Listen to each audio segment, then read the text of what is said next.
Assalamualaikum warahmatullahi wabarakatuh. Kembali lagi di channel Berita Mistis. Untuk kisah kali ini masih melanjutkan dari kisah yang sebelumnya, yaitu sebuah kisah yang diambil dari Kaskus dari tulisannya Mak Gendis, yaitu sebuah kisah yang berjudul Gendis. Sebelum kita masuk ke ceritanya, tekan dulu tombol like video ini dan jangan lupa tekan juga tombol subscribe channel ini dan nyalakan juga lonceng notifikasinya agar tidak ketinggalan cerita-cerita baru dari channel ini. Dan bagi teman-teman yang ingin membaca langsung ceritanya, nanti silahkan saja kunjungi linknya yang nanti akan saya sertakan di kolom deskripsi. Dan seperti apa untuk kelanjutan kisah ini? Langsung saja kita simak berikut ini.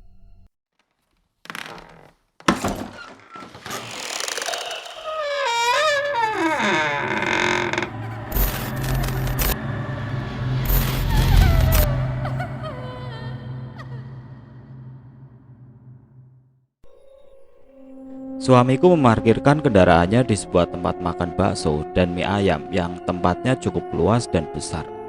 Walau hari sudah menjelang malam, tempat itu tidak pernah sepi, malah terlihat semakin ramai, penuh sesak pengunjung. Bahkan terlihat antrian yang sangat panjang hingga ke arah parkiran dari pembeli yang ingin membawa pulang makanannya. Dari pertama kali menginjakan kaki di halaman parkir, kuperhatikan Gendis mulai gelisah. Bahasa tubuhnya menunjukkan kalau putriku tidak nyaman berada di sini. Netranya yang indah terlihat mengamati bangunan ruko dengan seksama. Ramai banget, Mas. Semua tempat duduk kayaknya penuh. Kita mana bisa ke bagian tempat duduk? Sudah, kita masuk saja dulu. Kalau tidak dapat tempat, ya bungkus saja. Sini, biar Mas yang menggendong Gendis. Mas mengambil Gendis dari dekapanku. Aku semakin penasaran dengan rasa bakso dan mie ayam di tempat tersebut. Apa yang membuat rasanya begitu enak, sampai banyak orang rela mengantri berjam-jam hanya demi mencicipi rasanya. Kami segera melangkah masuk ke dalam ruko yang terlihat sesak ramai pengunjung. Kuperhatikan mereka tampak nikmat dan lahap menyantap bakso dan mie ayam yang terhidang di hadapan mereka. Bahkan ada pengunjung yang tidak segan-segan menyeruput langsung kuah bakso dari mangkoknya. Seenak itukah rasa bakso dan mie ayam racikan mereka? Pikirku sambil menelan ludah. Begitu kami masuk ke dalam ruko, mata Gendis mulai berpendar mengamati ruangan di sekelilingnya. Saat kami sedang kelimpungan mencari kursi yang kosong, lain halnya dengan yang dilakukan oleh Gendis. Bahasa tubuhnya tidak terlihat santai seperti biasanya. Ia tampak begitu siaga, seperti seorang kesatria yang siap berperang. Gendis tampak mempertajam semua indera di tubuhnya. Perlahan tatapan Gendis berubah tajam ketika melihat ke arah dapur yang letaknya berada di ujung ruangan. Mata putriku membeliak dan ia mulai berteriak kencang. No, no, sambil telunjuknya menunjuk ke arah dapur. Gendis, bentak suamiku berusaha menghentikan teriakan anakku. Namun bentakan Mas tidak bisa meredam teriakan Gendis yang perlahan berubah menjadi jeritan dan tangisan histeris. Putriku langsung memberontak dan meronta berusaha melepaskan diri dari pelukan ayahnya. Kakinya terus menendang ke sana kemari. Matanya menatap nyalang ke arah dapur yang cahayanya tampak temaram. Terpampang jelas teror ketakutan di netra putriku. Amukan Gendis mulai mengundang beberapa mata pengunjung yang sedang menikmati makanan. Mereka melihat sekilas ke arah kami dan mencibir kelakuan aneh putriku. Puyang, puyang, teriaknya nyaring. Wajah suamiku memerah pertanda dirinya tengah berusaha menahan emosi. Dengan bersusah payah, Mas dan Aan berusaha menenangkan amukan Gendis. Namun upaya mereka sia-sia belaka. Anakku terus menjerit ketakutan. Mata ketiganya seperti sedang dihadapkan dengan sesosok makhluk yang terlihat begitu menakutkan dan menyeramkan. Apa tempat makan ini memakai jin penglaris? Dan apa saat ini anakku sedang melihat penunggu tersebut? Tanyaku dalam hati.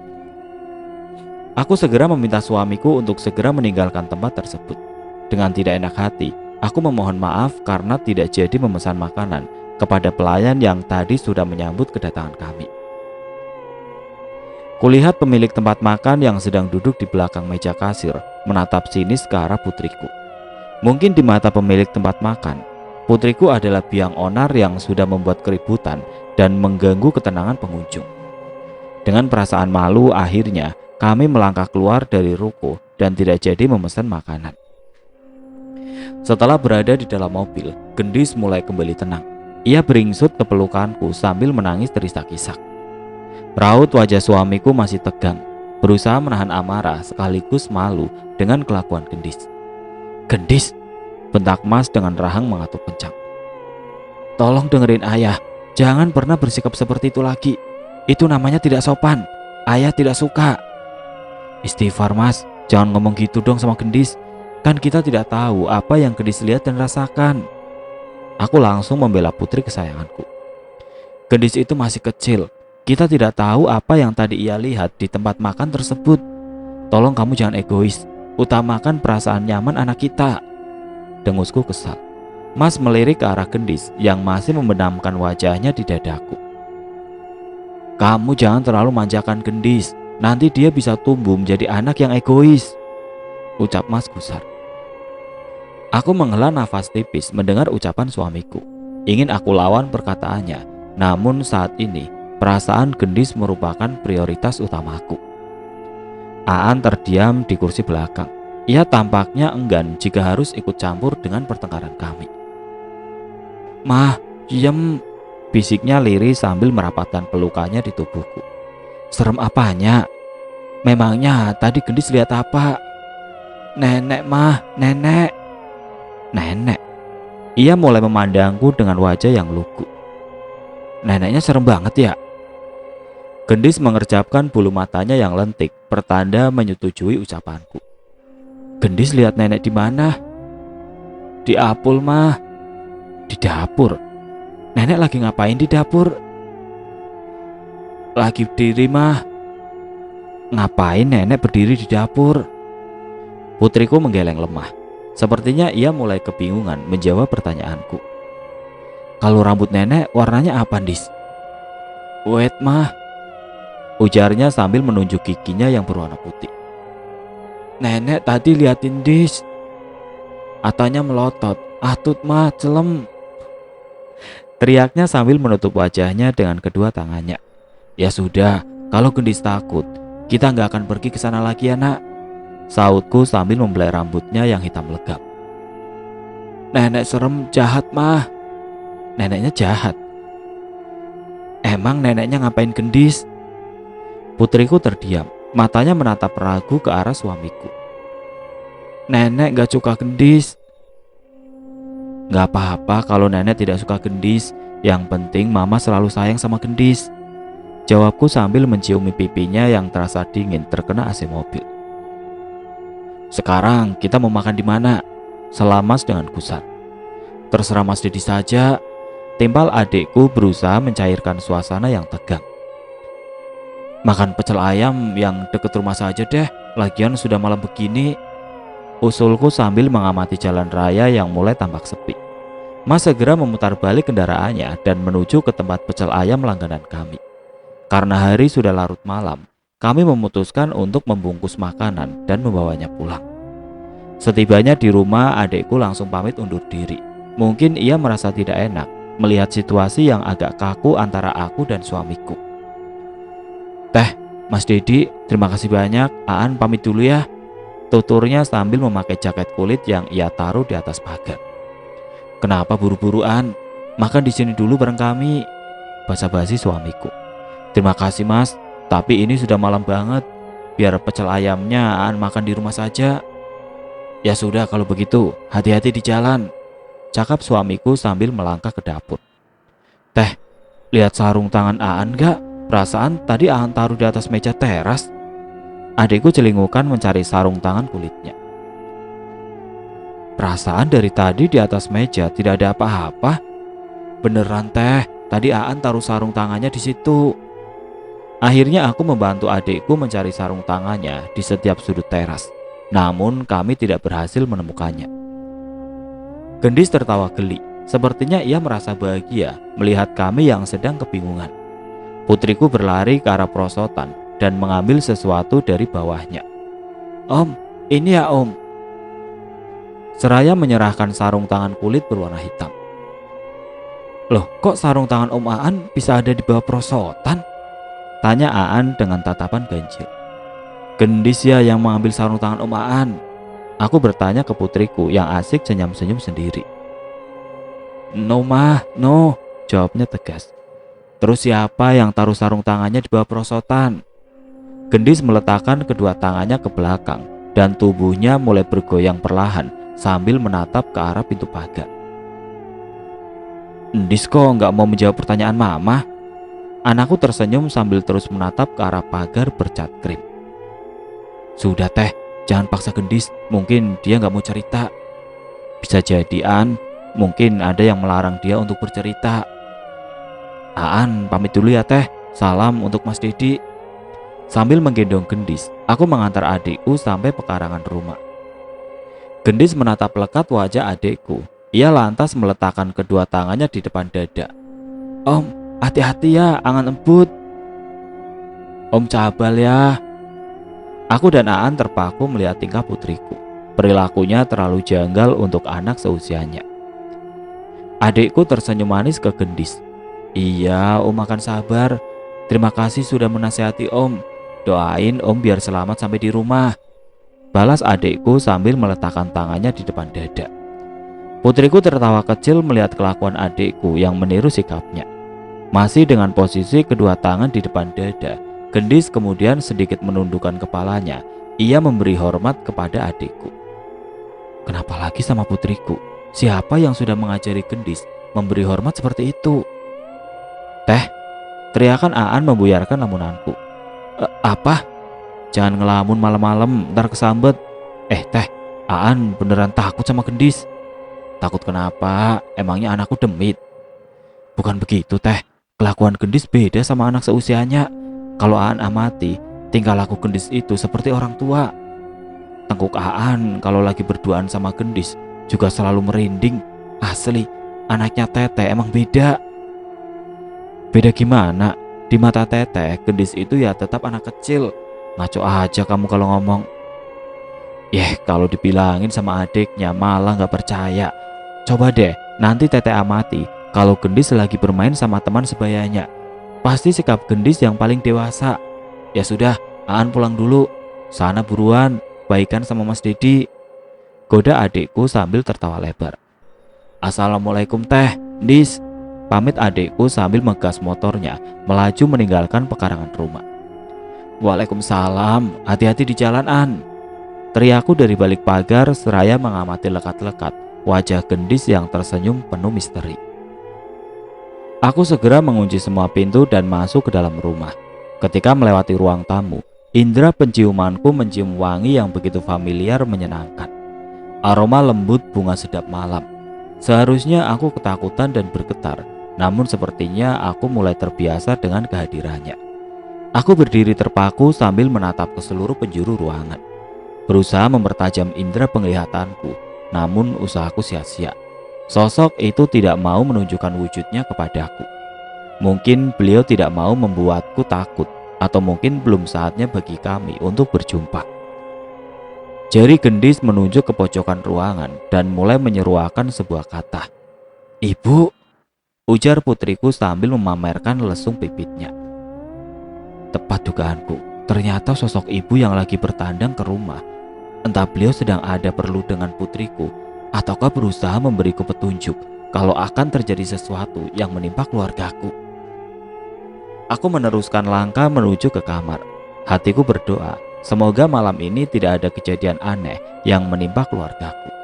Jiwa ragaku begitu lelah dengan semua peristiwa tidak masuk akal yang bertubi-tubi menimpa keluargaku. Saat ini aku hanya ingin bisa tidur nyenyak tanpa mendapat gangguan dari mereka. Tendangan Gendis ke tubuhku berhasil membuatku terbangun. Kulihat anakku sedang mengigau. Kelopak mata Gendis yang terpejam rapat tampak berkedut beberapa kali. Raut wajahnya terlihat tegang dan gelisah. Tumben anakku ngelindur, apa ia sedang bermimpi tentang kejadian di tempat makan?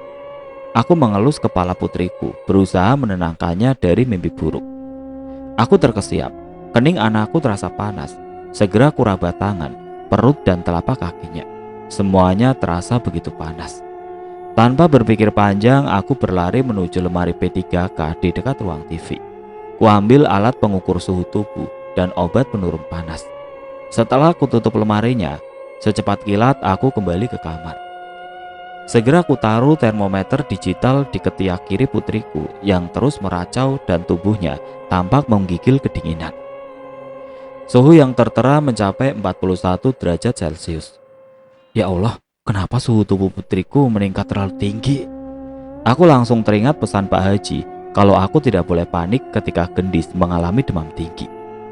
Bukankah menurut beliau sakit panas yang mendera putriku merupakan pertanda akan bertambah naiknya kemampuan pada diri Gendis? Aku menghela nafas panjang dan memejamkan mataku, berusaha menenangkan diriku dan menghilangkan segala pikiran buruk. Jangan panik Imah, jangan panik. Bismillah, semoga Allah selalu menjaga dan melindungi anakku, ucapku berulang-ulang pada diriku sendiri. Setelah merasa lebih tenang, aku segera membangunkan Gendis. Dis sayang, bangun sebentar nak, minum susu dulu yuk. Tidak ada respon dari anakku. Dis, bangun sayang, pintaku sambil mengusap keningnya yang mulai dibanjiri peluk keringat dingin. Mah, racaunya memanggil namaku. Iya, ini mama sayang. Gendis, susu dulu ya, terus minum obat. Tatapku lembut ke wajahnya yang terlihat begitu pias. Dengan perlahan aku memasukkan botol susu ke bibir putriku yang tampak kering. Alhamdulillah Gendis langsung merespon dot yang aku berikan. Ia mulai menyedot dengan lahap susu pemberianku. Mah, rintinya lirih sambil membuka perlahan matanya yang terlihat kuyup. Iya, mama di sini. Bangun dulu Yundis. Badan Endis tiba-tiba panas, jadi harus segera minum obat. Aku segera mendudukkan posisi tubuh anakku dan memberinya obat penurun panas. Tanpa ada perlawanan, Gendis langsung menelan obat yang aku berikan. Ada apa mah? Kok tengah malam begini berisik banget? Suamiku terbangun karena mendengar suaraku yang terus mengajak Gendis berbicara. Ini mas, Gendis sakit, badannya mendadak panas lagi. Tadi sudah aku ukur dan suhu tubuhnya 41 derajat Celcius. Makanya buru-buru aku kasih susu dan obat penurun panas. Dengan raut wajah khawatir, suamiku langsung meraba kening putrinya. Iya mah, kenapa tiba-tiba badan Gendis terasa panas begini? Apa malam ini langsung kita bawa saja ke rumah sakit?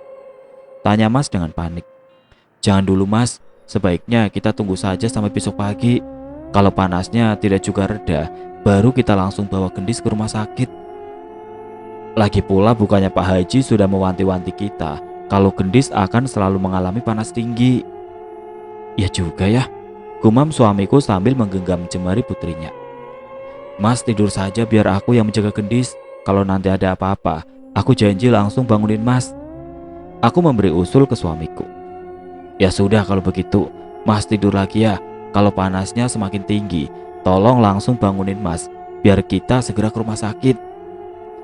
Aku menyunggingkan senyum pertanda setuju dengan usul suamiku. Setelah suamiku kembali ke alam mimpi, aku segera menuju ke dapur dan menyiapkan air hangat untuk mengompres putriku. Semalaman aku tidak tidur. Aku menjadi ibu siaga yang selalu mengompres kening, leher dan ketiak Gendis, berharap agar demamnya segera turun. Aku juga meraba keningnya setiap selesai mengompres, berharap agar suhu tubuhnya kembali normal.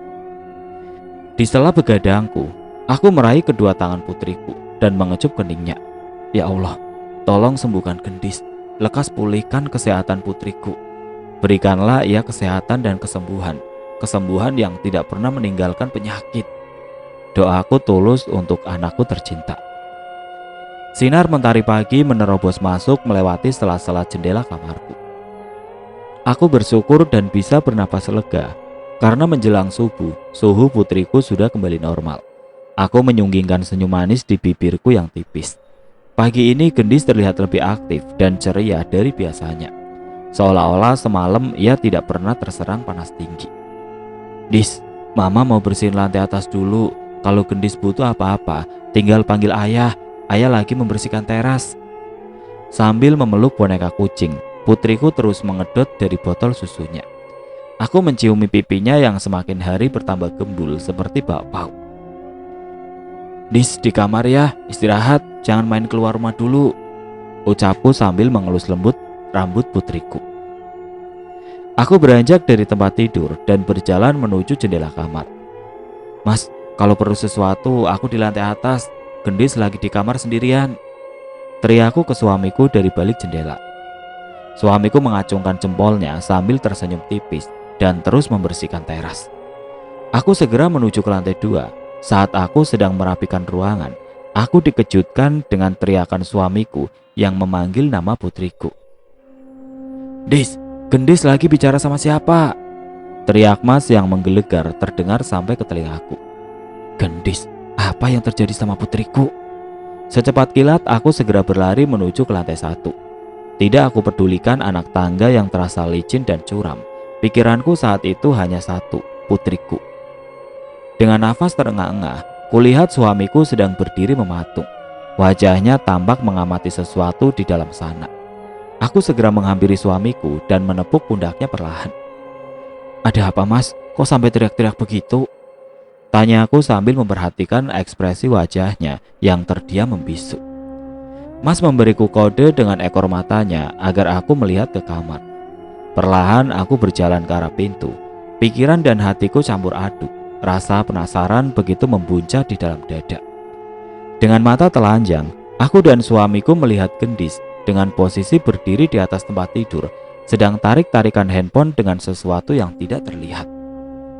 Wajah putriku terlihat gusar dan memerah menahan amarah. Angan, bentaknya kasar. Jangan ambil handphoneku. Akal. Matanya yang tajam menatap sinis ke udara kosong. Pandanganku terkunci pada mata anakku. Matanya begitu memancarkan aura kebencian luar biasa. Kakak akal, Dis gak suka. Sana kakak, ambil handphone kakak sendiri. Jangan yang ini punya mama aku. Dis gak suka kalau kakak nakal. Anti, Dis bilangin alo nih. Aku memutar kedua bola mataku saat mendengar ucapan Gendis yang menyebut nama penciptanya. Aku berjalan perlahan menghampiri putriku yang tengah dilanda emosi membuncah sampai ke ubun-ubunnya. Dis, tolong lihat ke mama sebentar nak. Pintaku pelan sambil merengkuh tubuhnya dari belakang. Gendis memalingkan wajahnya dan menatap mataku.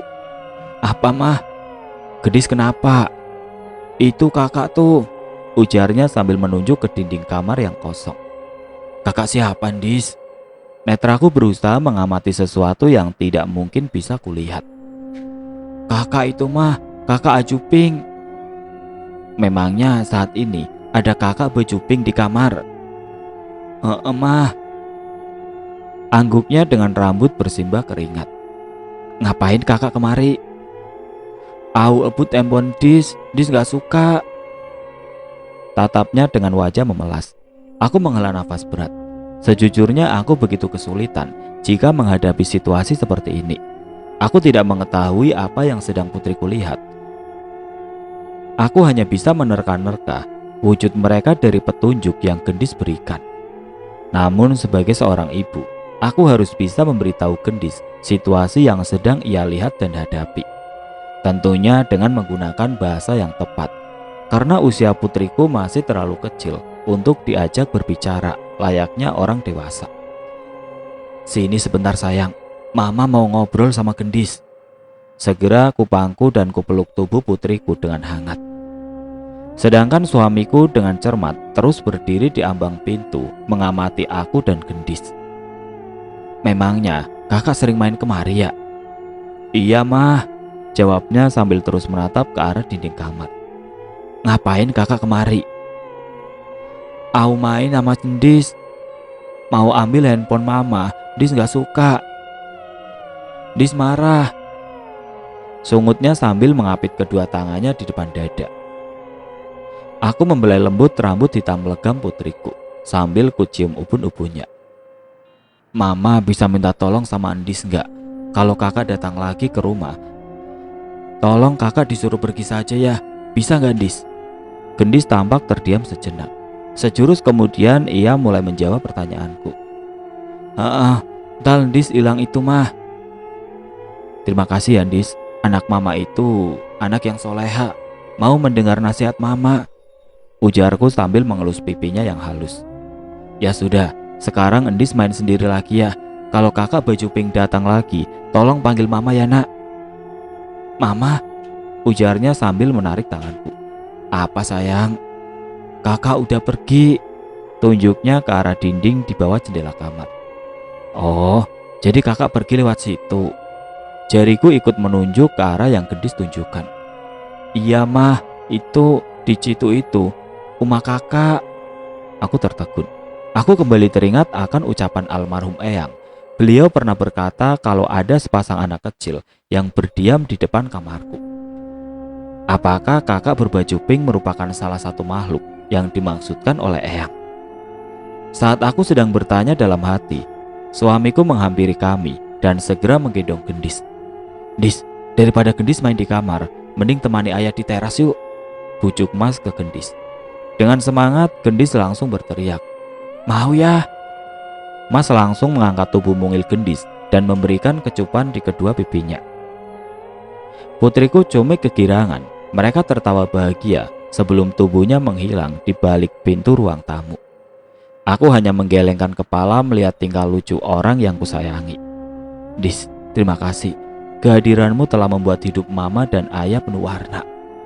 Tatapku berbinar penuh cinta dan rasa syukur. Aku melihat jam dinding di ruang TV yang berdetak perlahan. Waktu hampir menunjukkan pukul 12 malam. Namun aku masih berkutat di ruang TV menemani putriku yang sedang asik membaca buku.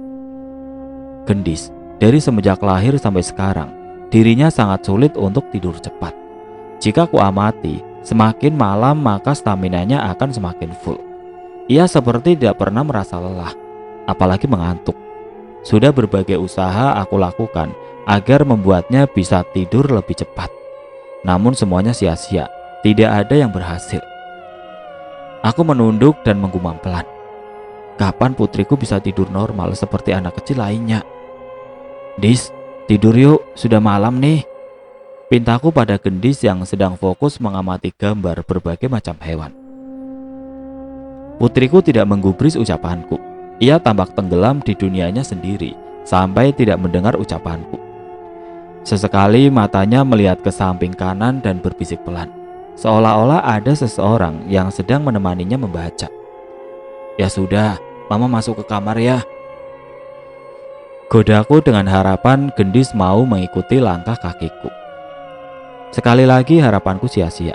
Gendis tetap bertahan duduk di atas karpet ruang TV sambil membolak-balik buku yang tergeletak di lantai. Dengan menahan rasa kantuk luar biasa, aku melangkah gontai ke dalam kamar, meninggalkan putriku seorang diri, atau lebih tepatnya, membiarkan putriku berbicara dengan makhluk tidak kasat mata yang sedang mendampinginya membaca. Mah, Gendis mana? Sudah tengah malam kok belum juga masuk kamar? Tanya Mas sambil mengalihkan pandangan dari laptop yang berada di pangkuannya. Mas lihat sendiri aja anaknya lagi ngapain di ruang TV. Emangnya Gendis lagi ngapain? Suamiku malah balik bertanya ke diriku. Sudah, kamu cek saja sendiri, sahutku dengan wajah masam. Ia pun beranjak dari peraduan dan mengintip dari pintu kamar. Kedua alis suamiku bertaut dan muncul garis halus di keningnya. Mah, itu Gendis lagi baca buku sama siapa? Kok sepertinya ada yang sedang ia ajak bicara? Kulihat raut wajahnya begitu kebingungan. Aku menghampiri suamiku dan bersandar di tubuhnya yang tegap. Entah Mas, Ima juga bingung. Mas jadi khawatir sama Gendis. Sikapnya semakin hari semakin tidak masuk akal. Mas takut kalau dibiarkan seperti ini, Gendis jadi lebih tertarik berbicara dengan mereka daripada dengan kita. Aku hanya terdiam mendengar ucapan suamiku. Sesungguhnya di lubuk hatiku yang paling dalam, aku juga mulai merasakan hal yang suamiku rasakan. Mah, ya, suara Gendis membuyarkan hayalanku. Anak mama, sudah selesai baca bukunya? Sudah mah, jawabnya sambil berlari menuju ke kamar. Ya sudah, kalau sudah selesai sekarang kita tidur ya. Gendis menggeleng pelan, pertanda dirinya belum mengantuk. Sudah, Biarin saja kalau Gendis masih mau bermain sendirian. Yang penting pintu kamar sudah dikunci, sahut Mas sambil merebahkan dirinya di atas ranjang. Aku mengikuti saran suamiku. Perlahan aku merebahkan tubuhku di atas pembaringan, membiarkan Gendis yang tampak asik bermain sendirian. Lambat laun mataku terasa berat. Aku memejamkan kelopak mataku dan menuju ke alam mimpi. Kret, kret. Indera pendengaranku menangkap suara aneh, seperti suara gesekan benda tajam ke atas kayu. Dengan menahan rasa kantuk yang luar biasa, aku berusaha membuka mataku, namun begitu berat. Perlahan kubuka kembali kedua kelopak mataku. Dengan samar aku melihat kalau Gendis sedang berdiri di samping lemari jati. Jemarinya tampak tengah menggoreskan sesuatu ke pintu lemari. Aku berusaha memaksa tubuhku untuk terbangun dan melihat apa yang sedang putriku lakukan. Namun usahaku tidak membuahkan hasil. Tubuh dan mataku menolak untuk bekerja sama. Hatiku berbisik, biarkan saja Gendis. Selama ia anteng dan tidak menjerit-jerit ketakutan, kamu tidak perlu merisaukan apa yang sedang ia lakukan. Hembusan nafasku terasa pelan dan teratur. Mataku kembali tertutup rapat. Aku kembali melanjutkan mimpiku yang sempat tertunda.